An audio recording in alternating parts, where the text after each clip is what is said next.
Muy buenos días, profesor. En el siguiente protocolo vamos a tratar de explicar el protocolo teórico que se realizó para la creación de una vacuna del SARS-CoV-2 por el método de electroporación en células epiteliales bronquiales. No falta decir que este método no tiene ninguna evidencia científica y solamente se basó en teoría y pues en la imaginación del autor.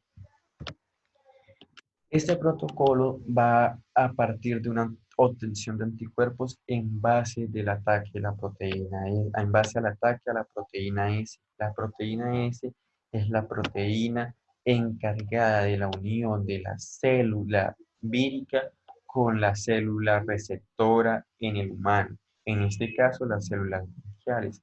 La proteína S son las proteínas que sobresalen del virus y por la cual se le da el nombre de corona, ya que al microscopio pareciera que fuera forma de una corona. ¿Cómo se da este mecanismo de unión? El mecanismo de unión empieza atacando los receptores de las células bronquiales del AC2. Esta, esta unión se desencadena por la producción de la proteasa. Esta es una de las proteasas TMPRSC2, que es una proteína. Esta proteína se encarga de activar la unión de receptor con la célula vírica. Basado en conocimiento anterior, pudimos encontrar que el SARS-CoV-2, que el SARS-CoV productor de la pandemia del 2003 tenía un mecanismo de acción en la célula parecido y que los anticuerpos expresados por pacientes infectados en ese tiempo podría llegar a dar una respuesta de neutralización a las proteínas S del nuevo virus, o sea, del SARS-CoV-2. Para esto, en este protocolo vamos a tomar una cierta cantidad de muestras de pacientes infectados con SARS y vamos a crear un suero inmunológico. Este suero inmunológico vamos a tratar de introducirlo dentro de la célula para dar una respuesta inmunológica parecida y ver si funciona como el principio de una vacuna para el SARS-CoV-2.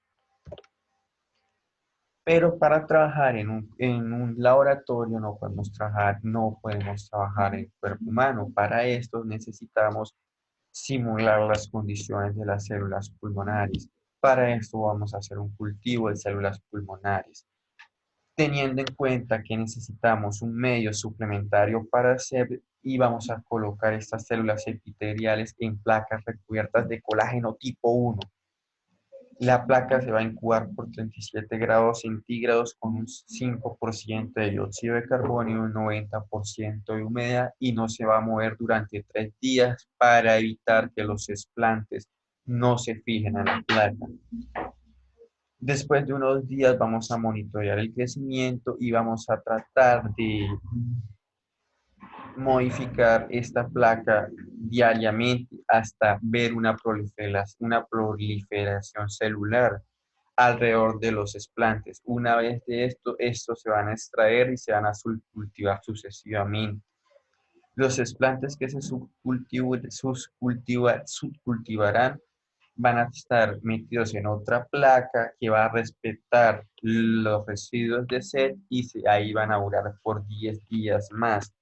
Después de estos días se van a hacer una tricinación. La tricinación consiste en usar tripsina para romper todas las conexiones que van a formar las células epiteliales bronquiales con el recipiente.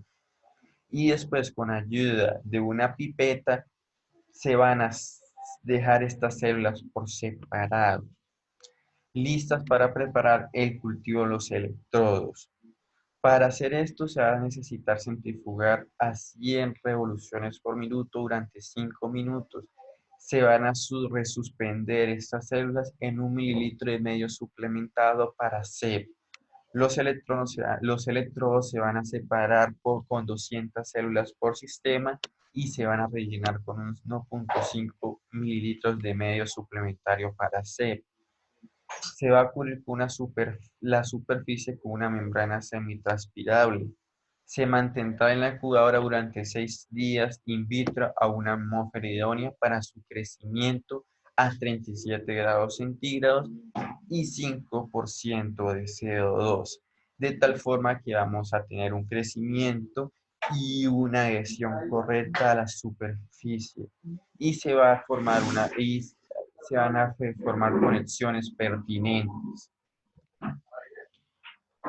Todo esto, medio de cultivo, se deja preparado así para en cultivo de electrodo para poder hacer una electroporación. En la electroporación se va a utilizar un electroescuadra portador SM830 de la empresa Harvard Apparat. Los parámetros que variaron en los diferentes estudios fueron los siguientes: un voltaje aplicado de 300 a 100 voltios y una duración del pulso de 700 a 100. Los parámetros fijos en todos los estudios fueron de 2 pulsos con un espacio de tiempo de 2 segundos entre cada uno de ellos. Se llevarán a cabo 2 tipos de electroporación. Una electroporación simple, donde se va a añadir un cultivo de 10 microgramos de suero inmunológico por mililitro y medio, dependiendo del ensayo. Unas veces será la construcción portadora de GFP y otra de CATS-CH GFP. El segundo método de electroporación que se va a usar es la electroporación con magnetopartículas. Se va a preparar una solución donde entrará en contacto 1 microgramo de magnetopartículas con 1 microgramo de suero inmunológico, independientemente de la construcción a utilizarse. Esta se va a dejar interactuar por 15 minutos. Se agitará la mezcla durante 15 minutos y se va a dejar rebosar durante 20 minutos. Posteriormente vamos a añadir la disolución con ambas partículas a los cultivos. Se va a dejar reposar el sistema sobre el imán durante 20 minutos con el fin de que todo el material genético alcanzará el fondo del electrodo y entrará en contacto con la célula, facilitando la entrada del material genético o de los anticuerpos a la célula para su posterior inmunización. Después de esto vamos a tratar de hacer una consolidación. Vamos al cuarto paso. El cuarto paso va a consistir en la prueba de que sí funcionó la transfección, usando dando una preinmunidad a las células contra el SARS-CoV-2. Una vez se realiza la electroporación, quedamos al pendiente para una confirmación del producto propia de estos anticuerpos por la célula intervenida al cabo de unos cuantos días. Vamos a ver si se ve necesario la realización de una prueba inmunitaria a las células sometiéndolas al SARS-CoV-2 para comprobar que las respuestas de los anticuerpos neutralizantes generadas contra la proteína S del SARS podrían ofrecer cierta protección a las células epiteliales bronquiales contra la infección por la proteína S del SARS-CoV-2. Lastimosamente, como este es un laboratorio teórico, no vamos a dejar resultados. Por lo tanto, la conclusión que vamos a tener que dar es que sí se puede crear una vacuna con este método, pero es necesario la confirmación del éxito de este método por una infección de las células tratadas con la electroporación para saber si al final resultan siendo inmunes o no al SARS-CoV-2. Muchas gracias, profesor.